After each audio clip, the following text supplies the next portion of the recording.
Virtual reality got a little too real at the Tokyo Game Show when gamers lined up at one exhibition and got touchy-feely with a mannequin that with VR goggles transformed into a female anime character.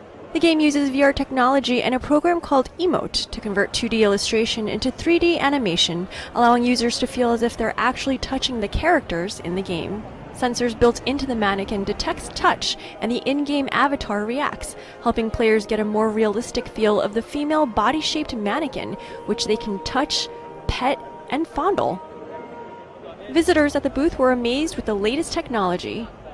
I feel as though I've seen the future. It's going to be possible to fall in love with a virtual girl. There were times when it felt as if it were real, so that was surprising. Virtual girlfriends are nothing new to the Japanese games market, but developers have embraced the new possibilities of VR technology, bringing gamers one step closer to their dream partners.